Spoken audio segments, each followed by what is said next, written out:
Hi, my name's Venora. I grew up in a home where my mother's son had the new clothes, the hot meals, the warm bed, while I wore his cast-offs and scraped his plate clean, and was told to be grateful. Years later, I finally had something of my own, a beach house. My father walked in, looked around, and said, "This would be perfect for your brother's family." I just smiled and made one phone call. Before we dive in, what time are you listening to this and where are you? Drop a comment below and tell me, what would you have done? The late afternoon sun spilled across the wide plank floors of my beach house, catching the pale blue of the ocean through the big windows. I'd just poured myself a cup of tea when I saw his truck pull into the driveway. No call, no text, just Darvin, my father, stepping out like he owned the place. He didn't bother knocking. The screen door creaked open, and there he was, scanning the room with that same measuring look he'd worn my whole life. "Nice spot you've got here," he said, his tone halfway between compliment and appraisal. His gaze swept over the high ceilings, the polished counters, the view.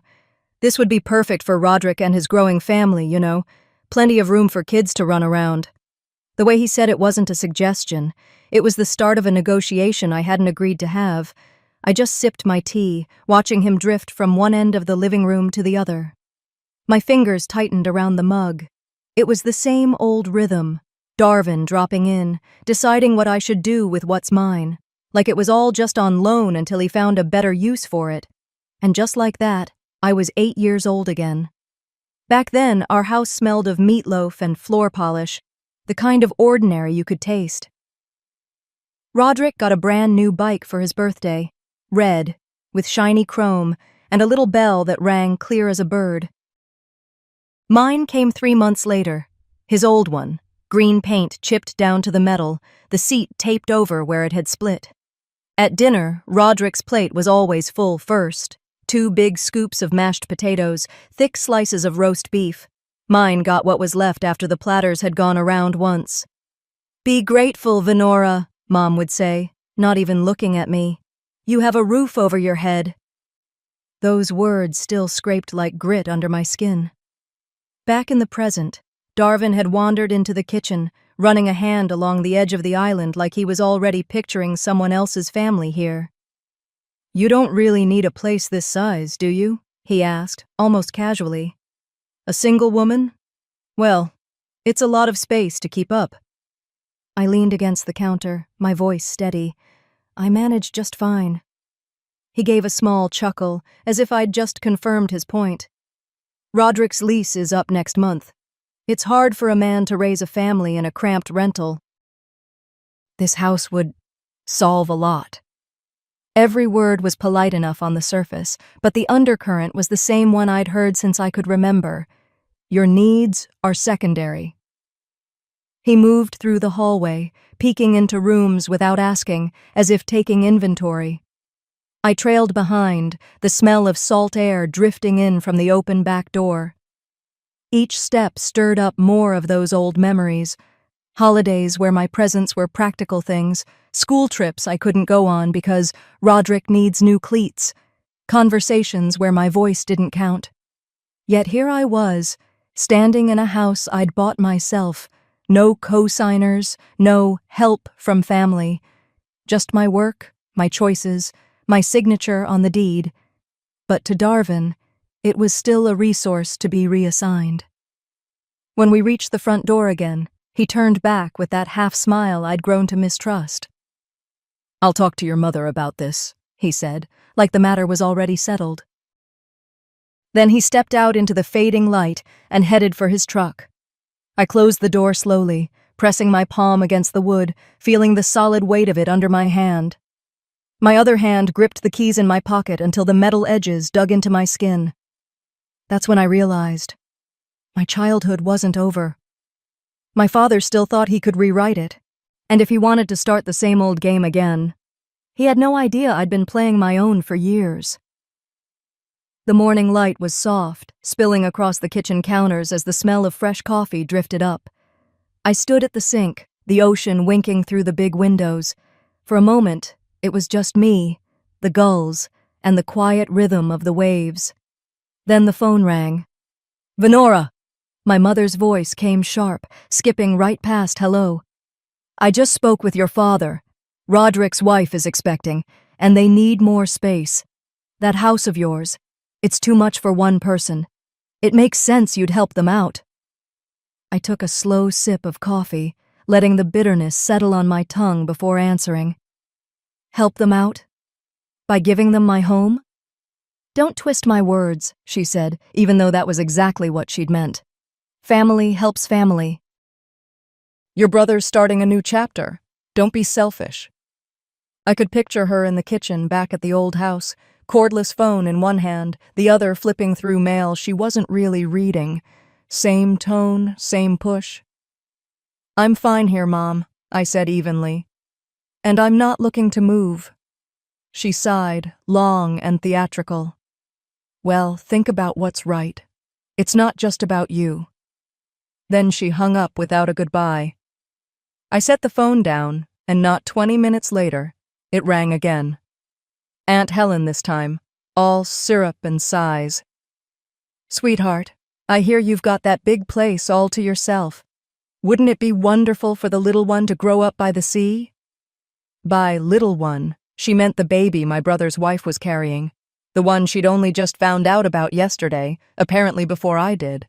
"I'm not renting it out," I said, keeping my voice calm. "Oh no, not rent. Gift," she said, like that would make it sound better. "You've always been so generous." I ended the call quickly, but within the hour, Aunt Marjorie tried her hand at the same pitch. This time it was family duty and helping your brother get a start in life. I didn't need to ask where they got their lines from. The script had Dad's fingerprints all over it. It was like being back in my 20s, sitting in my first apartment. Tiny, second-hand furniture, barely enough to scrape by. I'd just gotten my first steady paycheck when Mom and Dad came over, Roderick in tow, looking sheepish. "He just needs a little help to get on his feet," Dad had said.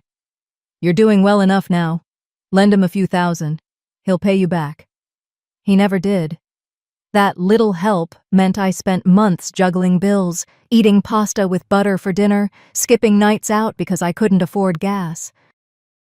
And yet, when the holidays rolled around, Roderick was the one opening shiny boxes and telling stories about working hard for what you have. Back in my kitchen now, the memory made my jaw tighten. 3 calls in one morning, each one pressing the same guilt buttons they'd been pushing for decades. I turned the phone face down on the counter and just listened. To the waves, to my own breathing. I'd caved before, sure. I'd told myself it was easier to give in than to fight. But every time, it left me smaller. Not this time. I pulled a notepad from the drawer, flipped to a clean page, and started listing the property details. Parcel number, deed reference, date of purchase. I underlined my name in ink, twice. Then I jotted down the names of a few people who'd be useful if things got messy. Finally, I picked up the phone and dialed a number I knew by heart. It rang twice before someone answered. "Hey," I said, my tone light, almost casual. "Got a minute?" "I think I'm going to need your help." They thought they'd corner me with family guilt, but this time, I wasn't planning to escape. I was planning to end the game. And to end it, I had to go back to where it all started. The coastal breeze faded behind me as I steered inland, trading salt air for the dry, dusty smell of farmland. The road narrowed, flanked by stretches of brown grass and half-collapsed barns. I'd made this drive hundreds of times as a kid, back when I had no say in where I was going or who was calling the shots. Now, every mile closer to that house felt like walking into a trap with my eyes wide open. The closer I got, the more the past pressed in. I could almost hear the creak of the old swing Dad refused to fix for me, even while building Roderick a brand new treehouse. That imbalance had been the wallpaper of my childhood. Always there, impossible to ignore once you saw the pattern. When I finally turned onto the gravel drive, Darvin was already on the porch, arms folded like a gatekeeper. His stance screamed, I'm in charge here. The boards under his boots looked like they'd been replaced recently, probably after Roderick mentioned it. Finally remembered where you came from, he said, mouth curling into that half-smile he reserved for moments when he thought he had the upper hand. Behind him, I caught sight of Lorinda through the kitchen window, her hand pausing mid-wipe on the counter. Her face was unreadable, neutral, but with the faint stiffness of someone bracing for impact. I parked, stepped out, and kept my voice light. Just passing through. He chuckled like we both knew that wasn't true. Well, you might as well come in. The house smelled exactly the same. Coffee grounds, lemon cleaner, and a faint undertone of old wood. My eyes skimmed over the patched sofa in the living room. I remembered sitting there as a teenager, legs sticking to the fabric in summer, while Roderick sprawled on his brand-new leather recliner. The chipped plates in the hutch were still there too, the ones I'd eaten off while Roderick got a matching set in bright, perfect white. I wasn't looking at furniture. I was looking at a scoreboard. Darvin trailed me into the kitchen. So, about that beach house, he started, his tone casual like he was talking about the weather. It's just an idea right now, but you know it'd be the right thing to do. I didn't answer. I let the silence stretch, the hum of the fridge filling the space between us. His voice sharpened. Before the baby comes, they need a home. You understand that, don't you? I understand you've already decided what's best for me, I said, keeping my tone even. That made him pause. His jaw worked like he was chewing over whether to push harder or back off. He chose harder. You've got more than you need. Your brother, he's starting a family. That's the future. His words hit a familiar chord, and just like that, I was 12 again. I'd been in the hallway, out of sight, when he told Lorinda, she's tough. She can go without. He needs more. He's the future. I hadn't moved for a long time after that, standing there with my hands clenched, realizing that no matter what I did, I'd never be on equal ground in this house. Back in the present, I glanced toward the dining table. That's when I saw them.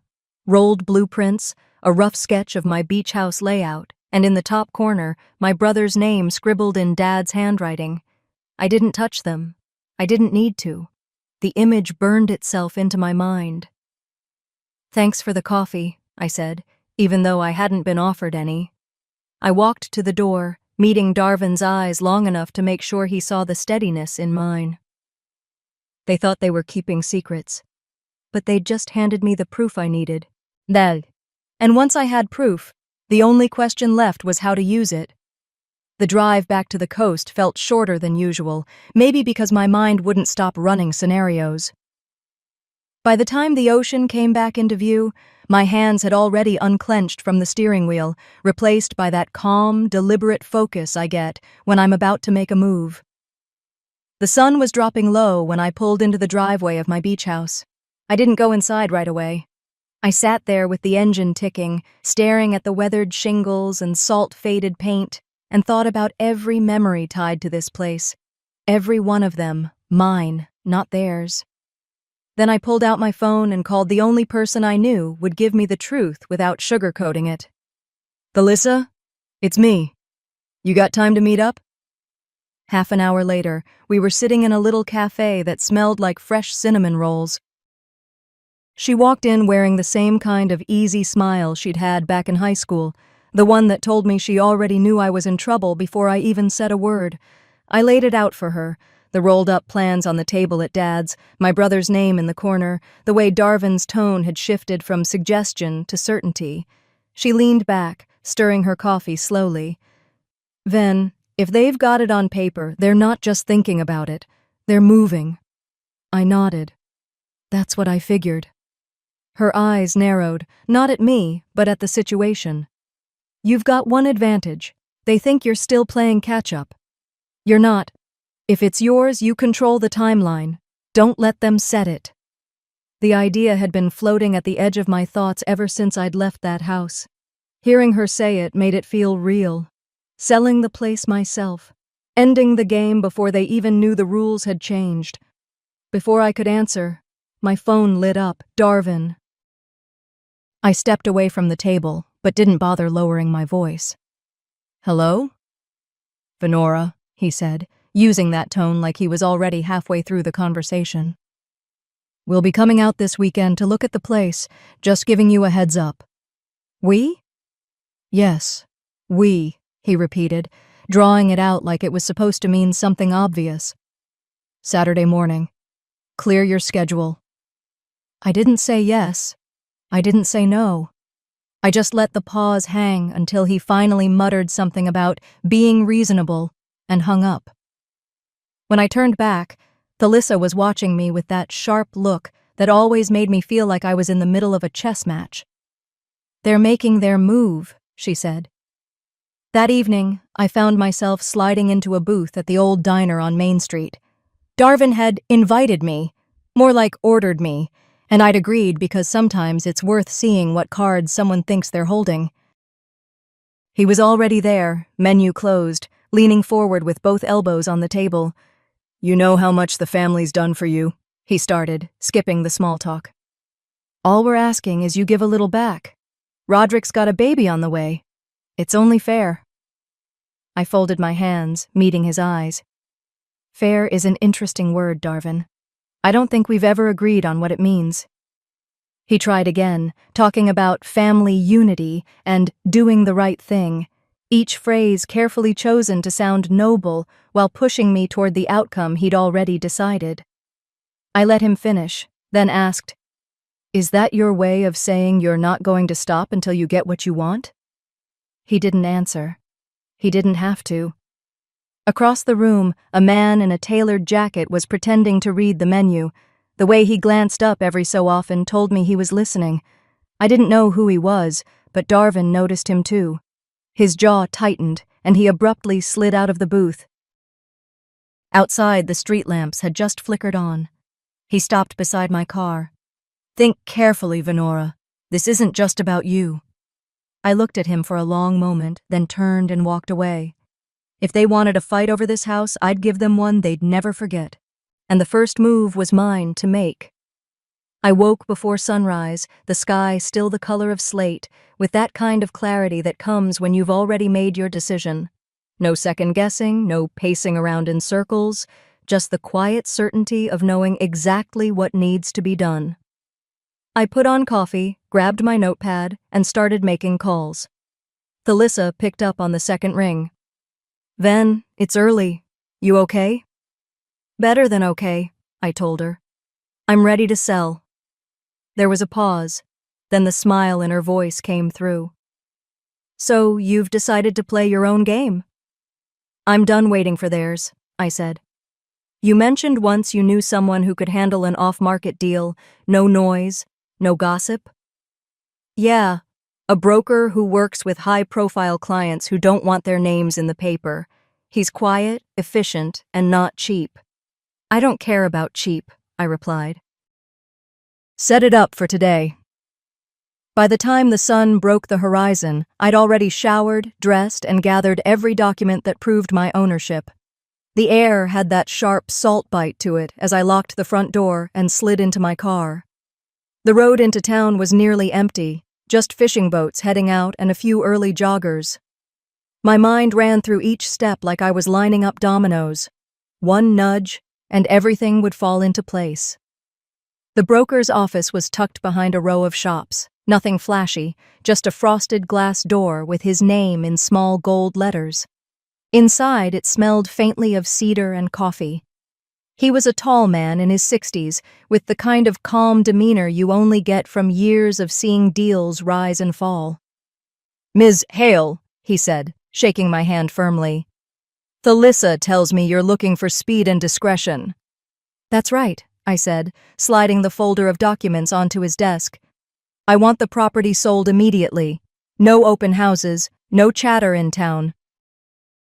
Once the papers are signed, it's final. No room for anyone to interfere." He flipped through the papers, nodding slowly. "You realize a move this quick will raise questions, especially in a small coastal town. People notice." "They can notice all they want," I said evenly. "What they won't do is stop it." He studied me for a moment, then gave a small, approving smile. In that case, I have a buyer in mind. Cash, ready to move. Wants waterfront property with privacy. He's already vetted. If you're serious, we can meet in an hour. I'm serious.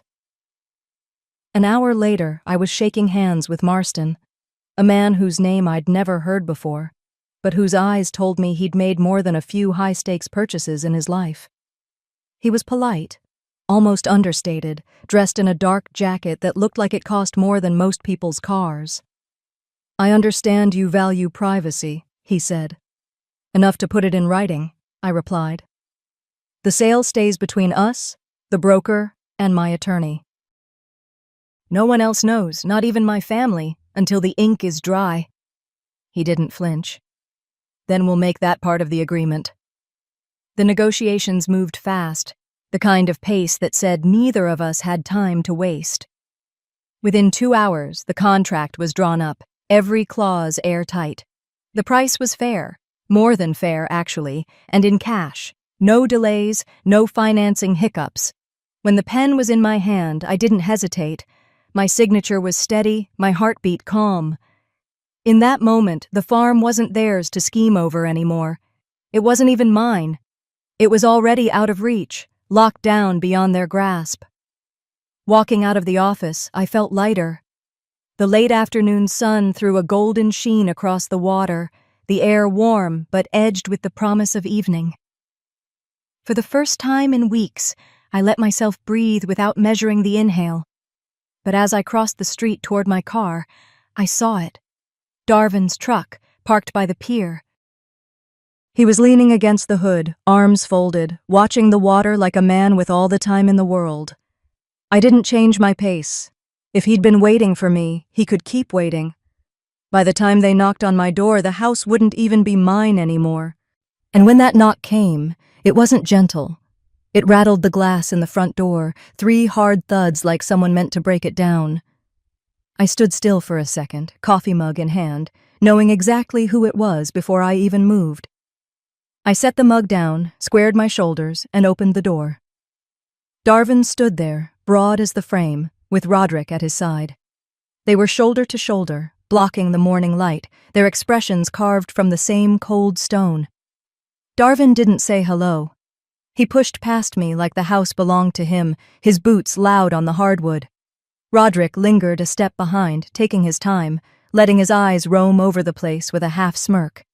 "Nice setup," he said, like it was an insult. I closed the door slowly, locking it behind me. "What do you want?" Darvin turned in the middle of the living room, holding a thick manila envelope. He didn't hand it to me. He tossed it onto the coffee table like throwing down a gauntlet. Inside, I could see the edge of a document, my own signature printed clear as day, the sale contract. "You think you can just dump family property without so much as a word to me?" His voice was low, but it carried the kind of weight that could shake walls.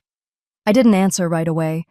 I picked up the envelope, slid the contract out, and laid it flat like I hadn't already memorized every line. "It's done. The papers are signed, and the money's already in escrow." Darvin stepped closer. "You're gonna call that buyer and tell him it's off?" "No," I said simply. Roderick's smirk dropped into a sneer. "This was supposed to be for my kids. Do you even think about anyone but yourself? What kind of aunt just hands their future away to some stranger?" I met his eyes. The kind who's tired of being treated like a holding pen for everyone else's dreams. Darvin's jaw tightened. He leaned down until his face was inches from mine. "You're making a mistake you can't take back." I straightened up, refusing to give ground. I made sure of that. The contract is binding. Irreversible. I had 2 attorneys look it over before I signed. His fist slammed into the wall beside my head. The thud echoed through the room, but I didn't flinch. "You think hiding behind paperwork is gonna save you?" he growled. "It's not hiding," I said quietly. "It's making sure you can't do to me what you've done before." He pulled his hand back, shaking out the sting, his face darkening. You want to fight? You'll get one. I'll drag your name through this town until no one will look you in the eye. You do that, I told him, and maybe I'll start talking about the things you'd rather no one heard. That stopped him. Just for a beat. Long enough for Roderick to shift uncomfortably. Darvin straightened, giving me one last measuring look. You'll regret crossing blood, girl. They turned and left, the door banging shut behind them. I stood in the quiet, listening to their footsteps fade, then locked the door again. My hand stayed on the bolt a moment longer than necessary. The air in the room felt heavier, like their anger had seeped into the walls. I went to pick up my coffee, but before I could take a sip, my phone buzzed on the counter. Unknown number. One line of text. They're not done. Watch your back. I stared at it for a long second, then set the phone down. If this was a war, they'd just declared it out loud. And continuing the content of the previous chapter. And I already knew my next move.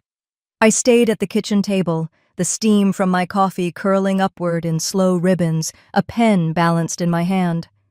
The contract sat off to the side, like a silent reminder that there was no going back. I pulled a notepad toward me and started listing out every angle I could use, people to talk to, documents to dig up, anything that would put me one step ahead before Darvin made his next move. The phone rang, jolting me from my thoughts. I almost let it go to voicemail, but the name flashing on the screen made me pick up. Vila, what's going on? Thalissa's voice was sharp, the kind that already knew the answer, but wanted to hear it confirmed. I just came from the market. Darvin's running his mouth all over town, saying you cheated them out of the house, forged signatures, the whole works. I pressed my thumb into the notepad, leaving a dent in the paper. Of course he is. He's poisoning the well before you can even speak, she went on.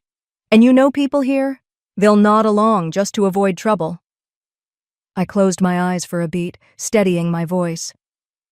Then I guess it's time they heard the other side. There was a pause on her end, then, meet me at the Corner Bean in 20. We need to talk face to face. I grabbed my jacket, shoved the notepad into my bag, and locked the door behind me. The cafe was quiet for late morning, the air warm with the smell of fresh cinnamon rolls. Thalissa was already in the corner booth, her hands wrapped around a mug like she was holding on to something solid. She slid a plate toward me before I could even sit. You're gonna want this, she said. I took a sip of the coffee she'd ordered for me. All right. What do you know? She leaned forward, lowering her voice. One of my cousins knows Marston, the guy who bought the place, and from what I hear, he's not looking to flip it.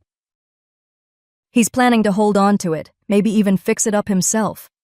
I set my cup down slowly, letting that sink in. So, the sale's not moving anywhere fast. Exactly, she said, which means you've got time. Time to get ahead of whatever Darvin's planning. Time to make your case if it comes to that.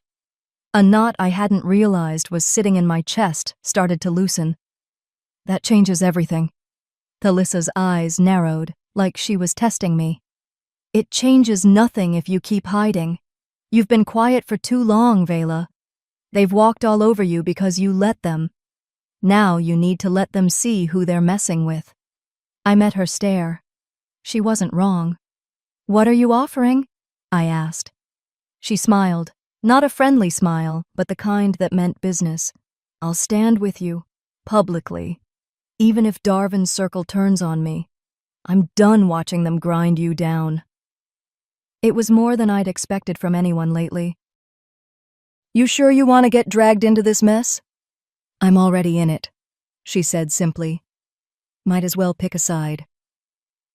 We spent the next hour going over what I had, old letters from my grandfather, receipts for repairs I'd paid for out of pocket, the tax bills I'd covered when Darvin claimed he forgot. Each piece felt like fitting a brick into a wall I could hide behind if the storm hit. By the time we pushed our chairs back, I had a plan. Gather everything into one file, keep it ready, and if he tried to smear me again, the truth would come out in one loud, undeniable wave.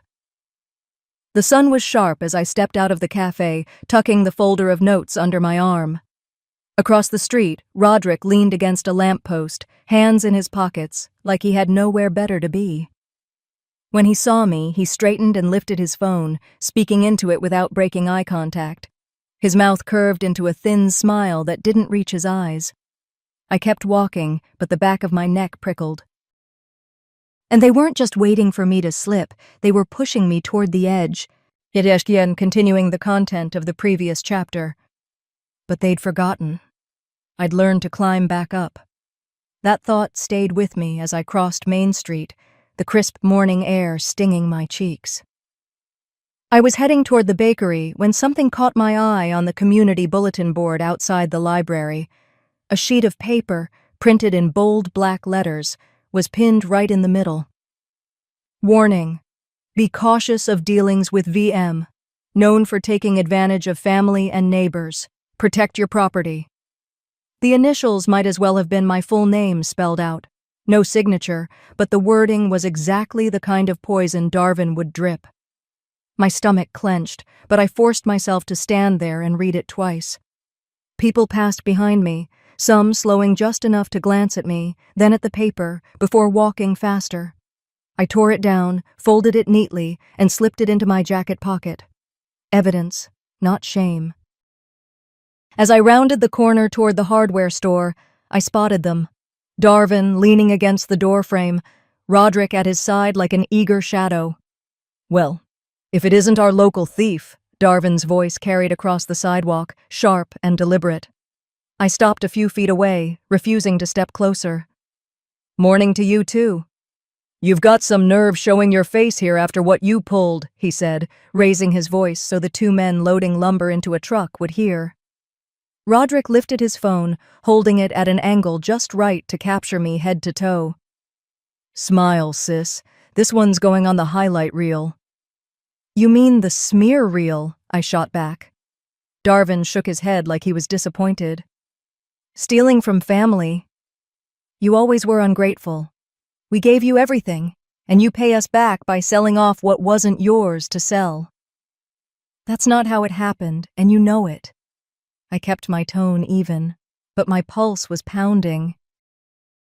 One of the bystanders shifted uncomfortably, glancing between us. Another whispered something to her friend and walked off. The balance was shifting. I could feel the weight of opinion tilting against me. I turned on my heel and walked away, not because his words stung, but because standing there any longer would give him the scene he wanted. By the time I got home, Thalyssa's car was already in my driveway. She was on the porch with her laptop bag slung over one shoulder. "Get inside," she said the moment I unlocked the door. "We don't have much time before his version becomes the version." We spread out at my kitchen table, pulling out everything I'd kept, old receipts for repairs, tax bills in my name, even photos of the farm before I'd sunk my savings into fixing it up. "You've got to put this out there," Thalyssa said, scrolling through the files. "Not a rant, not a fight, just facts. Let people connect the dots themselves." I hesitated. I'd spent years avoiding public fights with them, believing silence kept me safe. But this wasn't safety anymore. This was an open season on my name. "All right," I said finally. "Let's do it." We drafted a short, clear post for the community Facebook page. No accusations, no insults, just a simple note. For those who've asked, here's the truth about the property sale, followed by scans of the receipts and letters from my grandfather naming me sole inheritor. When I clicked post, my hands felt strangely steady. The first few comments came within minutes. Some were sharp. Why air this online? But others pushed back hard at Darvin's narrative. A man I barely knew wrote, "I remember her paying the back taxes when no one else would." Another woman said, "Funny how her brother always seems to land on his feet while she does the work." By evening, the thread had over 100 comments. Some defended me outright. Some told stories about Darvin and Roderick playing favorites for years. Others tried to stir the pot, but at least now there was another side being heard. I was starting to believe the tide might turn when a new notification popped up. A private message from an account with no profile picture. You think you've won? Check the courthouse tomorrow. I stared at it for a long moment, the glow of the screen casting my reflection back at me. I'd stepped onto the battlefield, and they were already loading their next weapon, and continuing the content of the previous chapter. I just didn't know it would come with legal letterhead. The next morning, Thalissa picked me up early. Neither of us spoke much on the drive to the courthouse. We didn't need to. The air between us was thick with unspoken strategy. Inside, the hallways smelled faintly of coffee and old paper. Darvin and Roderick were already there, leaning against the wall like they owned the place. A thick folder rested in Darvin's hands, and the smirk he gave me was the same one he'd worn since I was a child, the kind that said he thought he'd already won.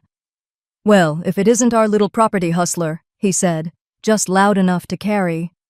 Roderick chuckled, eyes darting to the people nearby. "Don't worry, sis. This won't take long." I walked past them without slowing, my heels clicking against the polished floor. Thalissa pressed a hand briefly to my back, steadying, not guiding. We took our seats at the table across from Darvin's lawyer, a man in an expensive suit who looked like he'd rather be anywhere else. When the judge called us in, Darvin's attorney launched into his performance. He claimed the beach house was family property and had been improperly transferred to me. Then came the props, framed photos of Roderick's kids playing in the sand, holiday dinners on the deck, all designed to paint a picture of belonging. "This property has always been part of the family's shared assets," the lawyer concluded smoothly. "We request immediate transfer of title to my client, Mr. Roderick Merrin." I didn't flinch. Instead, I slid a sealed envelope across the table to my attorney.